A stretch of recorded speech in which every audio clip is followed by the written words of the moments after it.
Scruples. The Minister of Culture has named you Impresario of the Court Theater for the new season. Too late.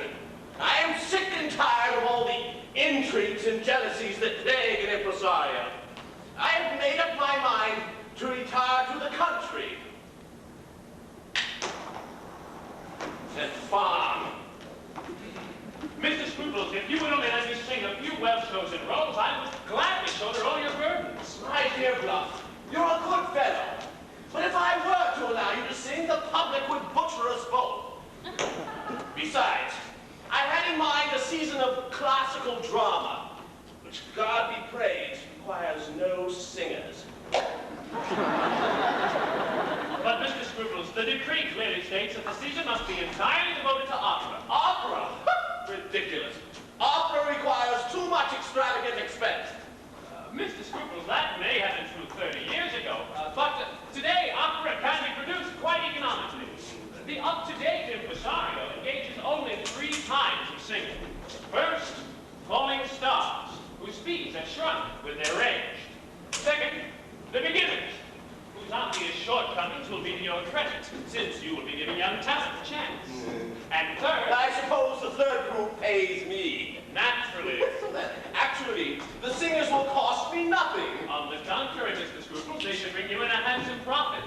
My dear Bluff, you can't believe half of what you say. If you really were such a rascal, I would urge you to forget about singing, which you should do anyway, and take over my position, though not my name. No difference. You have not even enough credit left to print tickets, let alone produce a season. Mr. Scruples, things may be looking up. Mr. Angel is here to see you. Mr. Angel, the Viennese banker, that stage-drunk author in soprano dressing rooms. What does he want?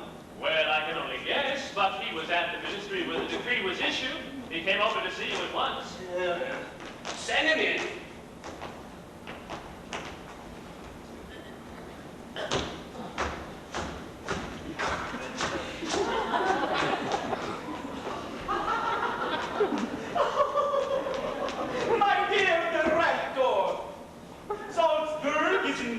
Fortunate in its choice of an impresario.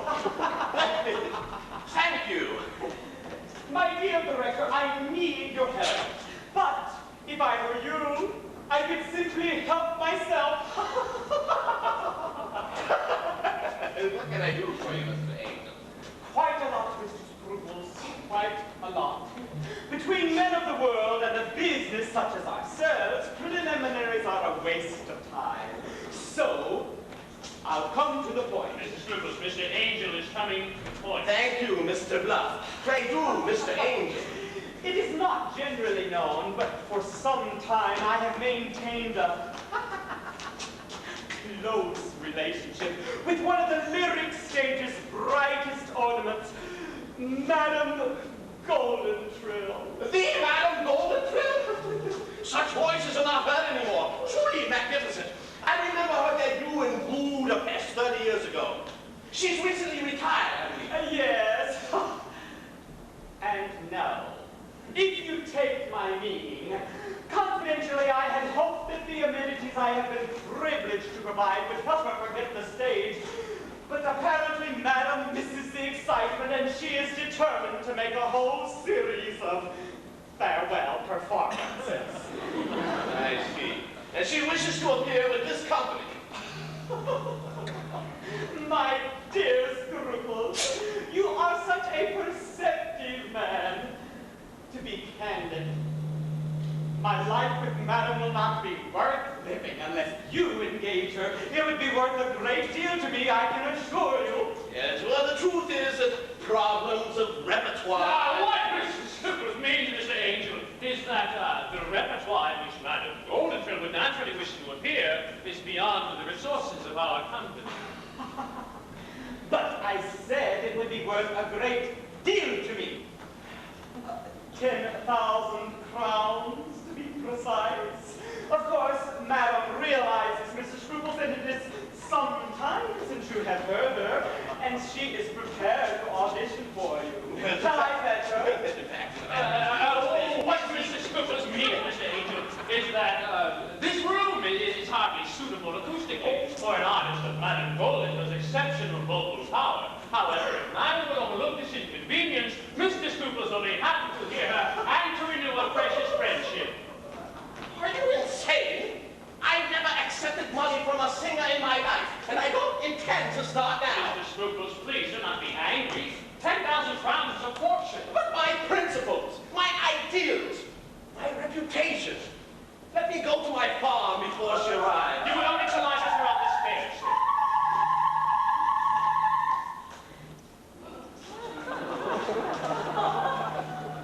Naughty, naughty, naughty boy.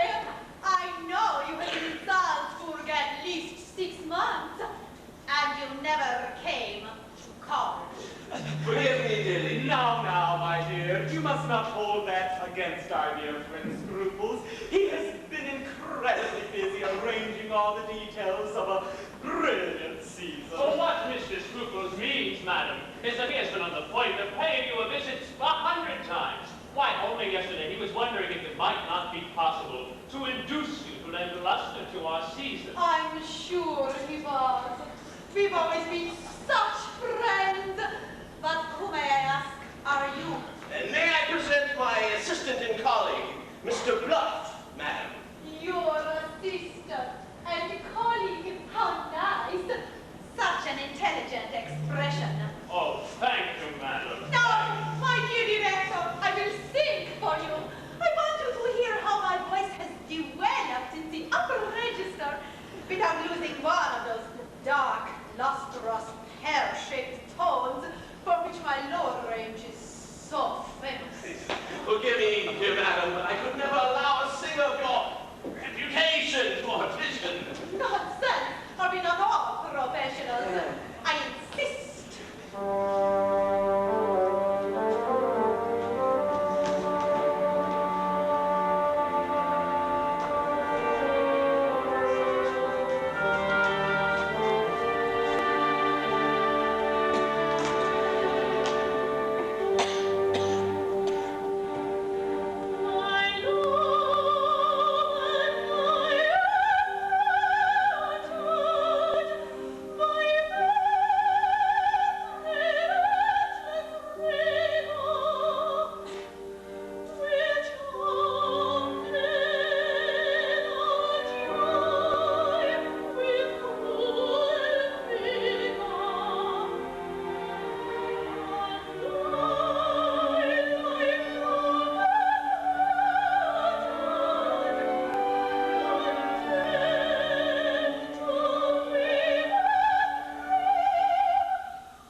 Yes, yes, of course, my dear.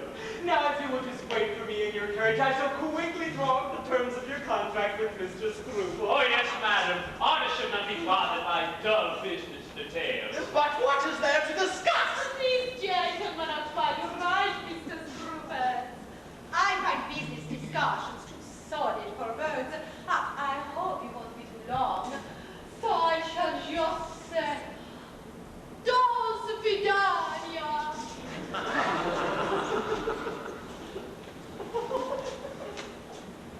My dear director, what a difference this is going to make in my life.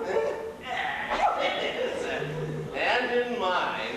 You have been so helpful that I am emboldened to ask yet another favor. Oh, Mr. Angel, Mr. Scruples is only too anxious to be of service. Please, speak quite freely. Thank you. I shall.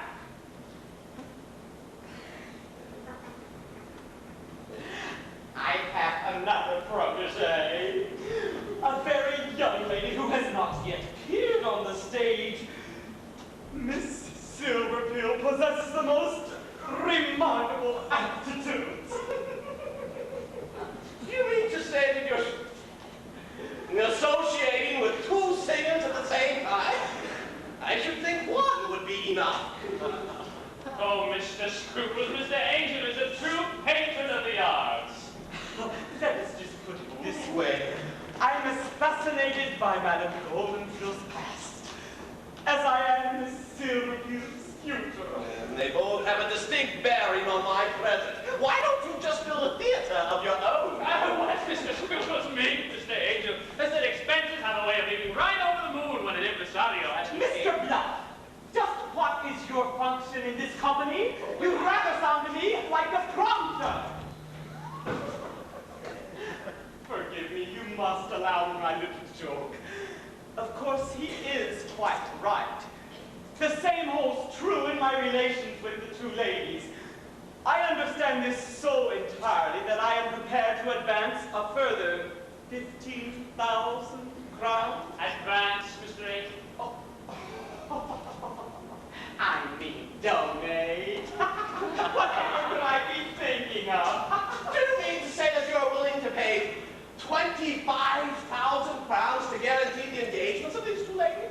Precisely. And you may keep any profits.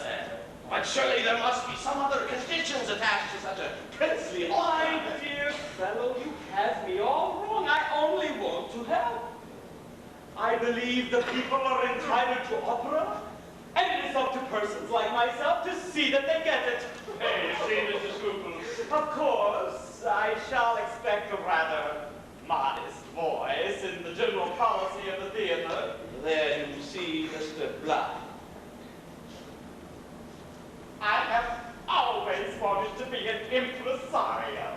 And I think you will find I have splendid ideas about staging, casting, conducting, ticket sales, promotion. I would never have guessed it, Mr. Angel. You certainly know more than I do. Oh, I wouldn't say that, my dear director. But to get back to Miss Silverpeal, she is waiting downstairs in her carriage, and She's sitting with Madame Goldentrill? Congratulations, my boy. You are either a Turk or else a born impresario. You should certainly give us all lessons. Of course not. Don't be silly, my dear boy. They each have their own carriage and their own everything else besides. That's why I was so quick to grasp the point about the double expense.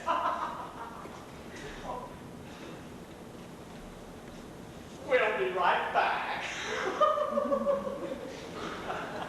Well, Mr. Scruples, you must admit our prospects look considerably brighter. We not only have 25,000 crowns, but plenty more where that came from. It only serves to make my farm seem more attractive. This place is looking less and less like an opera house, and more like a... No, Mr. Scruples, don't say that.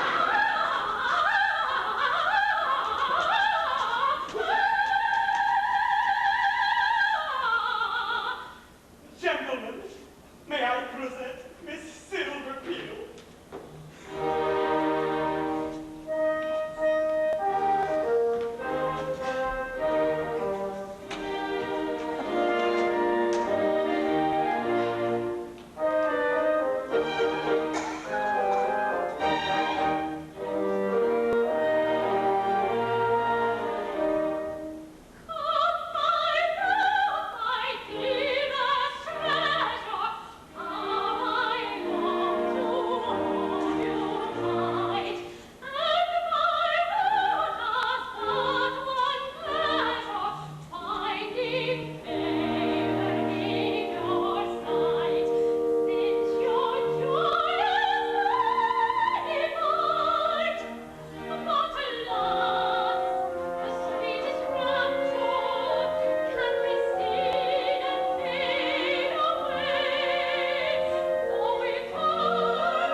your proper professional provinces.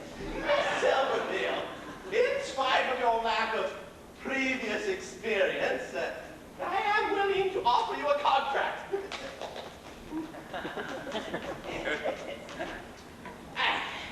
I will assign you smaller roles to begin with.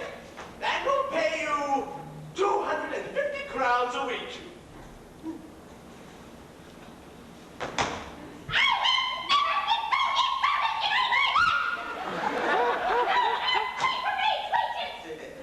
My compliments, Mr. Angel. Your kitchens must be something else.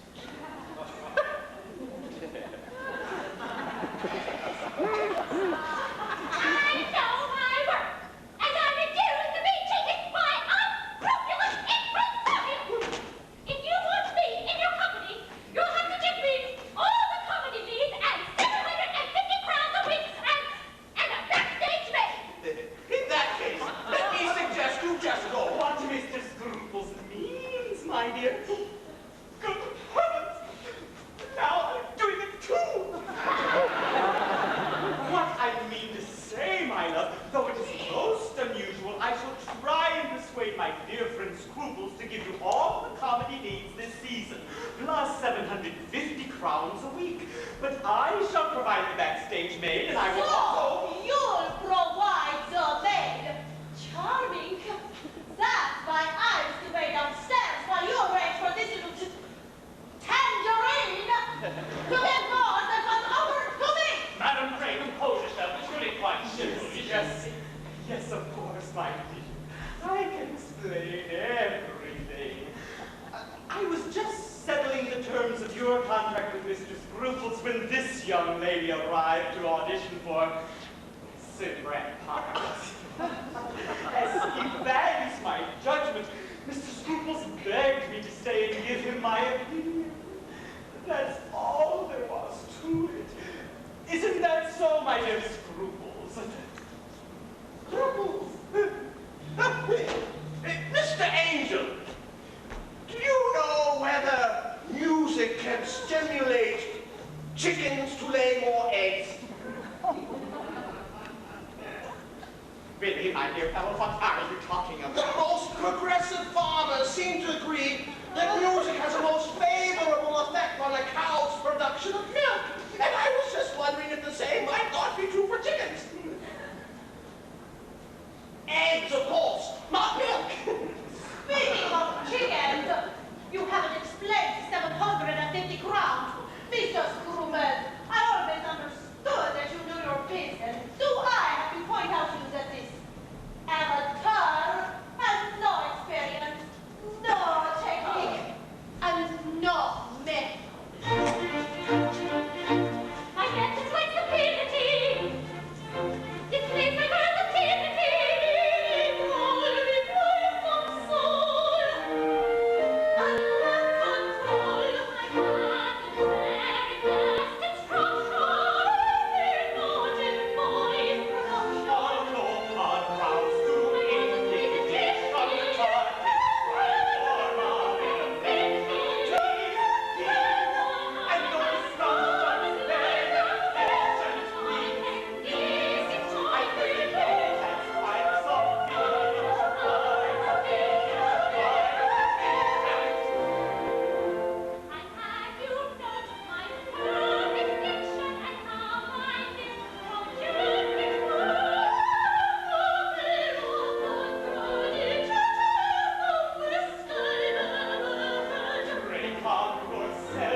series of tranquil pastorals. No. I hereby appoint my colleague, Mr. Bluff, as my successor. I'm deeply grateful for your confidence.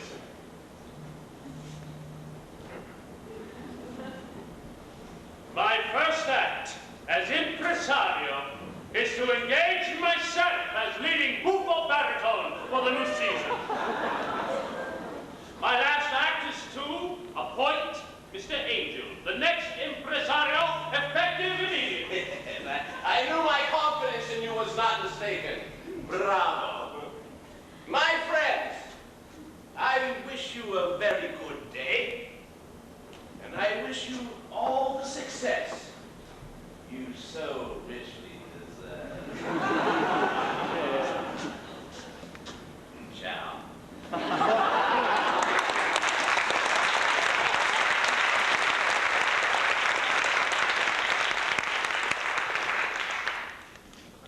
From this moment on, I shall tolerate no infractions of the most business-like discipline. No one ever took Mr. Scruples' repeated threats of retirement seriously. But let me point out that should I retire, my backing will also accompany me. And just where will you be then? Mr. General Director, please let me be the first to assure you of my wholehearted cooperation.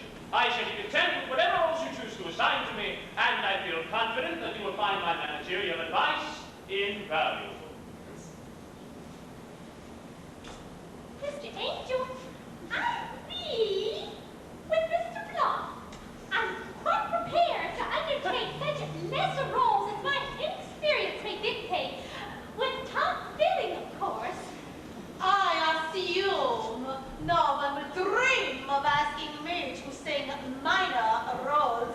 However, I am perfectly willing to limit myself to 2 farewell appearances this year. It is truly amazing how putting art on a business-like basis can harmonize even the most discordant conflicts. Let us toast the indispensable man, the impresario, whoever he may be. Past! Present. And future, The Impresario!